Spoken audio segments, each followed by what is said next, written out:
शेर खान और शाहद अली मोटर को गौर से देखने लगे। ये मुख्तसर साइज की मोटर थी। इसके एक खाने में बेड़ी लगी थी। मोटर के आगे 3 ब्लेडों वाला नुकीला कटर लगा हुआ था। इनफलादी ब्लेडों का साइज 9 के पास आधे इंच से भी कम था, लेकिन पीछे इसका साइज 2 इंच था। कासिम जान कहने लगा, ये जर्मनी की बनी हुई काबिल एतमाद और ताकतवर मोटर है। इसमें जो बैटरी फिट है वो चार्ज की हुई है। वो 6 घंटे तक काम दे सकती है। मेरे साथ बाहर आओ। कासिम जान ने कटर मोटर अपने हाथ में उठाई और शाहद अली और शेर खान को लेकर पनाहगाह के बाहर आ गया, जहां बाईं जानब एक चट्टान जमीन से तकरीबन 10 फुट बाहर निकली हुई थी। शेर जान ने ड्रिल की नोक चट्टान पर एक जगह लगाई और इसका बटन दबा दिया। बड़ी धीमी आवाज के साथ ड्रिल ने चलना शुरू कर दिया। ड्रिल की नोक देखते देखते चट्टान की दीवार में घुस गई। इसके बाद ड्रिल के 2 इंच चौड़े मजबूत ब्लेड भी चट्टान के सुराख के अंदर चले गए और 2 मिनट के अंदर अंदर चट्टान में 3 इंच चौड़ा और तकरीबन 10 इंच गहरा शगाफ डाल दिया। कासिम जान ने ड्रिल बाहर निकाल ली। ड्रिल की मोटर चल रही थी। इसने कहा, तुम देख रहे हो कि इसकी आवाज इतनी धीमी है कि डैम के ऊपर सिक्योरिटी गार्ड्स तक इसके पहुंचने का सवाल ही पैदा नहीं होता। कासिम जान ने ड्रिल की मोटर बंद कर दी। मुजाहिद शाहद अली झुककर चट्टान के 3 इंच दहाने के सुराख को देखने लगा। शेर खान ने ड्रिल को लेकर इसका अच्छी तरह से जायजा लिया। फिर इसने भी चट्टान के सुराख को गौर से देखा। कासिम जान बोला, ड्रिल का साइज लंबाई में पूरे 12 इंच है। ये बड़ी आसानी से चट्टान में 10 इंच लंबा शगाफ डाल सकती है। कमांडो शेर खान ने कहा, लेकिन कासिम भाई, डैम की दीवार बहुत बड़ी है। इसको धमाके से उड़ाने के लिए इसमें कम से कम 2 फुट तक गहरा सुराख डालना होगा।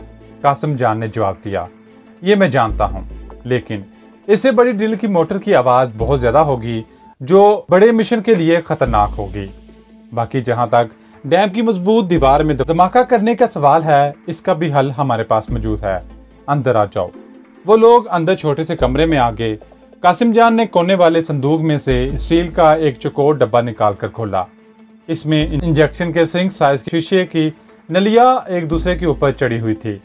कासिम जान ने एक बड़ी एहतियात से उठाकर शेर खान और शाहद अली को दिखाई और बोला, देखने में ये एक नाजुक सी नलकी है, लेकिन इसमें जो कीमियाई स्याह रंग का मवाद भरा हुआ है, इसमें इतनी ताकत है कि इसका धमाका 12 फुट मुरब्बा चट्टान को रेजा रेजा कर सकता है। शाहद अली ने पूछा, क्या आपने इसका तजुर्बा किया है?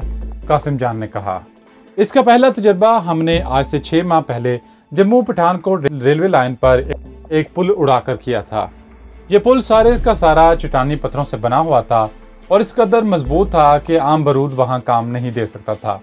हमारे मुजाहिदों ने सिर्फ एक नलकी पुल के दरमियान में इस ड्रिल से शगाफ डालकर लगाई थी।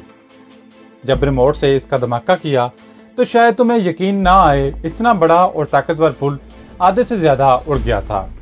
इसके बाद भी हमने 3-4 जगहों पर इस धमाका खेज कीमियाई मवाद को आजमाया है और इसके इंतहाई हौसला अफजा नताज बरामद हुए। मुझे यकीन है कि डैम की दीवार में अगर 5-5 फुट के फासले पर 10 शगाफ डालकर इनमें ये नलकियां लगाकर रिमोट से इनका एक ही दफा धमाका किया जाएगा तो दीवार में कम से कम 100 फुट चौड़ा शगाफ जरूर पड़ जाएगा। जब डैम की झील में करोड़ों से भी ज्यादा टन पानी एक ही दफा 100 फुट शगाफ से बाहर को जोर मारेगा तो पानी की बेपनाह दबाव से बाकी की दीवार भी टूट जाएगी। मुझे पूरा यकीन है कि ये फार्मूला काम कर जाएगा। कमांडो शेर खान ने कहा, कासिम भाई, आप इस कदर एतमाद के साथ कह रहे हैं और आप इसका तजर्बा भी कर चुके हैं, तो हमें इन नलकियों में भरे हुए कीमियाई महलूल पर भरोसा करना पड़ेगा। मुजाहिद शाहद अली कहने लगा, अब सवाल ये पैदा होता है कि डैम की दीवार में शिगाफ डालने के लिए इस पर चढ़ा कैसे जाए। हमारे मुशाहदे के मुताबिक डैम की दीवार कई 100 फुट बुलंद है। दीवार हमवार हो गई, जाहिर है दीवार पर चढ़ने के लिए कोई सीढ़ी वगैरह किसी भी जगह नहीं बनाई गई होगी और हमें दीवार में जमीन से कम 50 फुट की बुलंदी पर जाकर शिगाफ डालना होगा। इसके बारे में हमें सोचना है। झांसी रजाकार तंजीम के कासिम जान ने लम्हा भर तौकफ के बाद कहा, मेरा ख्याल है कि इन लोगों ने दीवार की देखभाल और जांच पड़ताल के लिए दीवार के साथ कहीं कहीं लोहे की सीढ़ियां बनाई हुई हैं, मगर इसकी तस्दीक के लिए तुम लोगों का खुद वहां जाकर एक बार मुशाहदा करना बहुत जरूरी है। अगले दिन तीनों सरफरोश मुजाहिद झांसी का बशीर अली, शेर खान और शाहद अली एक बार फिर देवगिरी कले के जंगल की तरफ चल पड़े। दिन का वक्त था, धूप खूब निकली हुई थी, मौसम थोड़ा थोड़ा गर्म था। शेर खान बकरियां चराने वाला और शाहद अली अपने पसंदीदा बेस सपेरे के हुलिये में था। बशीर अली ने वहां के आम देहातियों का लिबास पहन रखा था। देवगिरी के कले तक जंगल में वो साथ साथ चलते रहे। कले से आगे वो अलग हो गए। ये इन्होंने तय कर रखा था कि इनमें कौन कहां और कौन किस जगह पर एक दूसरे से मिलेगा। कमांडो शेर खान बकरियां चराने वालों के बेस में था, आगे आगे था, और वो जंगल की दूसरी तरफ से एक लंबा चक्कर काटकर अपने तयशुदा निशान पर पहुंचेगा। मुजाहिद शाहद अली जो सपेरे के लिबास में था 10 मिनट बाद वहां पहुंचा। 10-15 मिनट बाद बशीर अली भी देहातियों की तरह छोटे सी गठरी पर सर पर रख के आ गया। तीनों एक चट्टान की ओट में झाड़ियों के पास कर बैठ गए। जरा आगे नीचे को जाती वादी के प्याले की ढलान थी। इसके पहलू में कोई 300 फुट के फासले पर डैम की दीवार फिर जमीन से ऊपर तक जाती हुई मजबूत और यहाँ से वहां तक फैली हुई चट्टानी दीवार थी। तीनों बड़े गौर से डैम की इस अकबी दीवार को देख रहे थे, जिसने डैम की आबी जखीरे के करोड़ों टन पानी की झील को नीचे वादी में जाने से रोक रखा था। दीवार पर बाहर को निकली हुई कहीं कहीं पतली झाड़ियां नजर आ रही थीं। एक दो जगहों पर इन्हें दीवार के साथ ऊपर से नीचे और नीचे से ऊपर तक जाती भूरी और स्याह लकीरें सी दिखाई दी। शेर खान ने अपने साथियों को वो लकीरें दिखाते हुए कहा, यही वो लोहे की सीढ़ियां हैं जो दीवार की जांच पड़ताल के लिए बनाई गई हैं। बशीर अली बोला, मेरा भी यही ख्याल है। शाहद अली कहने लगा, इन लकीरों को करीब से जाकर देखना होगा। बशीर अली बोला, यह इलाका बड़ा हसास इलाका है और यहाँ यकीनी तौर पर इंटेलिजेंस के आदमी बेस बदल कर मौजूद होंगे। हमें बड़ी एहतियात से काम लेना होगा। कमांडो शेर खान ने कहा, हम हर तरह से मोहतात रहेंगे, मगर करीब जाकर इन सीढ़ियों को देखना जरूरी है। इसने बशीर अली से कहा, बशीर अली तुम इस जगह रहोगे, मैं और शाहद अली आगे जाएंगे। चनाचा बशीर अली वहीं छोड़कर शेर खान और शाहद अली झाड़ियों में से निकलकर प्याला नमा वादी की ढलान उतरने लगे। नीचे वादी में जाने के बजाय वो ढलान के दरमियान में से आकर झाड़ियों की ओट में डैम की दीवार की तरफ बढ़ रहे थे। इनके नीचे जो संगलाख और वीरान वादी थी, इसके ज़ेरे जमीन खुफिया पनाहगाहों में मिसाइल सैटेलाइट प्रोग्राम पर काम हो रहा था। इस बात का कवी इम्कान था कि वादी में सिक्योरिटी और खुफिया निगरानी का जबरदस्त इंतजाम किया होगा। इस वजह से दोनों कमांडो ढलान पर मतवाजी चल रहे थे और वादी में नीचे नहीं आ रहे थे। ढलान पर बेशुमार ऊंची जंगली घास, झाड़ियां और दरख्त उगे हुए थे। ये चीजें इन्हें बड़ी अच्छी आड़ मुहैया कर रहे थे। इसके बावजूद वो बेहद महतात होकर चल रहे थे। वो एक दूसरे से सरगोशियों में बो रहे थे। शाहद अली जो सपेरे के बेस में था, इसके हाथ में बांस की लंबी छड़ी थी और इसने गेरवे रंग का पुराना सा चोला पहन रखा था। वो थोड़ी थोड़ी देर बाद झुककर और बांस की छड़ी से झाड़ियों को इधर उधर हिलाकर कुछ देख लेता था कि अगर दूर से इसे कोई देखे तो यही समझे कि ये सपेरा सांपों को पकड़ने जंग आया है। शेर खान बकरियां चराने वालों के बेस में था और एक छोटा बकरी का बच्चा इसने गोद में उठाया हुआ था। बकरी का ये बच्चा वो झांसी ही से अपने साथ लेकर आया था। वो एक दूसरे के दरमियान में 20-25 फुट का फासला डालकर चल रहे थे। वो इस जगह आकर रुक गए जहां से ढलान डैम की दीवार के एन साथ लगकर नीचे जाती थी। शेर खान ने दूर ही से शाहद अली को इशारा किया। इसका मतलब था कि तुम दूसरी तरफ से होकर डैम की दीवार के पास पहुंचो।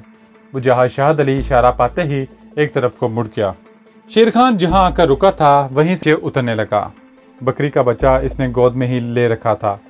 डैम की दीवार के पास जहां जमीन की ढलान खत्म हो गई थी और वादी की झाड़ियां शुरू आकर शेर खान बैठ गया। इसने बकरी के बच्चे को नीचे उतार दिया और उसकी गर्दन में बंधी हुई रस्सी का सिरा अपने हाथ में पकड़ लिया और अपनी दाएं बाएं देखा। इसे वहां अपने सिवा कोई इंसान दिखाई ना दिया। किसी तरफ से कोई आवाज भी नहीं आ रही थी। इसने अपनी बाईं जानब ऊपर को उठती हुई सैकड़ों फुट ऊंची डैम की दीवार को देखा। दीवार को देखकर एक हैबत सी तारीफ होती थी। ये दीवार चीन से भी ऊंची दीवार थी। इस वक्त शेर खान के दिल में शक पैदा हुआ कि कासिम जान ने इसे जो ताकतवर धमाका खेज महलूल वाली सिरिंज टाइप की नलकियां दिखाई थी, वो अगर सारी की सारी इस दीवार में लगाकर इनका धमाका किया जाए तो वो देव हेकल दीवार का कुछ नहीं बिगाड़ सकेंगी। बकरी के बच्चे को शेर खान ने वहीं एक झाड़ी में बांध दिया और खुद बड़ी एहतियात के साथ साथ तरफ से चुकन्ना होकर डैम की दीवार के पास आ गया। इसने दीवार को हाथ लगाकर महसूस किया कि दीवार जैसे लोहे की बनी हुई थी। जरा आगे वो स्याह लकीर दिखाई दी जो दीवार के ऊपर जा रही थी। शेर खान ने चरवाहों की अदाकारी करते हुए जमीन पर से सूखी टहनियां उठाकर एक रस्सी से बांधकर इन्हें अपने सर पर रख लिया था। स्याह लकीर के पास आकर इसने देखा कि वाकई ये एक स्याह रंग का छोटा आहनी जीना था जो दीवार के साथ चिमटा ऊपर तक चला गया था। ऊपर जाकर एक छोटी सी गैलरी बनी हुई थी जो दाएं से बाएं दीवार के मुतवाजी दूसरे जमीनों की तरफ चली गई थी। इस गैलरी पर खड़े होकर शायद डैम की दीवार की जांच पड़ताल की जाती और जहां कहीं किसी जगह पर मरम्मत की जरूरत हो तो वहां मरम्मत कर दी जाती होगी। ये गैलरी और लोहे की सीढ़ी शेर खान के मिशन के लिए एक बहुत बड़ी नेमत थी। सिर्फ एक खतरा था कि अगर रात के अंधेरे में इन पर सर्च लाइट की रोशनी पड़ी तो इन्हें देखा जा सकता था। शेर खान एक जगह बैठ गया, इसको कुछ फासले पर जहां दूसरी आहनी सीढ़ी डैम की दीवार के साथ ऊपर को जाती थी शाहद अली दिखाई दिया। शाहद अली भी आहनी सीढ़ी के पास आकर रुक गया था, फिर वो वहीं बैठ गया। थोड़ी देर के बाद वो उठा और जिस तरफ से आया था इसी तरफ को वापस चला गया। इसके वापस मुड़ते ही कमांडो शेर खान भी वहीं से वापस हो गया। जहां इसने बकरी के बच्चे को बंधा हुआ था वहां आकर बकरी के बच्चे को खोलकर गोद में उठाया और ढलान के ऊपर चढ़ने लगा। ढलान चढ़कर वो इस जगह दरख्तों में इसी जगह आकर बैठ गया जहां दोनों कमांडो एक दूसरे से जुदा हुए थे। इतने में शाहद अली भी सपेरा बना कंधे पर बांस रखे आ गया। दोनों ने एक दूसरे से कोई बात ना की। शाहद अली भी इस तरफ को चल पड़ा। दोनों एक दूसरे से फासला पर चल रहे थे। वो जंगल के मगरबी हिस्से में से होते हुए देवगिरी के पुराने किले की दीवार के पास आकर बैठ गए। मुजाहिद शाहद अली ने आहिस्ता से कहा, डैम की दीवार के साथ लोहे की सीढ़ियां लगी हुई हैं। ऊपर जाकर दीवार के साथ एक छोटी सी लंबी गैलरी भी बनी हुई है। कमांडो शेर खान बोला, मैंने भी सब कुछ देख लिया है। इन सीढ़ियों की वजह से दीवार पर चढ़कर इसमें शगाफ डालने का काम आसान हो गया है। फिर भी हमें एक एक कदम सोच समझ कर उठाना होगा। अगरचे कासम जान ने जो हमें जर्मनी की बनी हुई ड्रिल दिखाई है इसकी आवाज़ बहुत धीमी है, इसके बावजूद रात की खामोशी में इसकी आवाज़ डैम की दीवार के ऊपर गश्त करने वाले फौजियों के कान में पड़ सकती है। मुजाहिद शाहद अली कहने लगा, हमारी कोशिश यही होगी कि ड्रिल की आवाज़ ऊपर तक न जाए। यही हो सकता है कि हम वक्फे के बाद ड्रिल को इस्तेमाल करें। शेर खान ने कहा, मैंने दीवार की मजबूती से अंदाज़ा लगाया है कि हमें इसमें शगाफ डालने में 2 रातें ज़रूर लग जाएंगी। हमें कम से कम 10 शगाफों में धमाका खेज महलूल रखना होगा। लेकिन एक बात है। वो क्या? शाहद अली ने पूछा। शेर खान ने कहा, डैम की दीवार इतनी सख्त और मजबूत है कि मुझे शक है कि जो धमाका खेज महलूल हमें दिया जा रहा है वो धमाके के बाद शायद ही दीवार में इतना शगाफ डाल सके कि डैम की झील का पानी वादी गर्भ के आप कर दे। शाहद अली कहने लगा, शेर खान, अगर डैम की दीवार में धमाकों के बाद 5-5 फीट के हुजम के शगाफ भी डालने में कामयाब हो जाते हैं तो यकीन करो पानी का बेपनाह दबाव बाकी दीवार को खुद ही तोड़ डालेगा। खुदा करे कि ऐसा हो। शेर खान ने जवाब दिया, बहरहाल हमें 2 रातें देवगिरी के किले में जरूर रहना होगा। शाहद अली ने हंसते हुए कहा, मेरा ख्याल है इस तरह शायद किले की भटकी हुई बदरूह से भी तफसीली मुलाकात हो जाएगी। शेर खान संजीदा हो गया, कहने लगा, शाहद भाई तुम चाहे मेरा मजाक उड़ाओ लेकिन मैं अब भी यही कहूंगा कि मैंने किले के अंदर जो ताबूत देखा था इसमें एक औरत का कटा हुआ सर देखा था।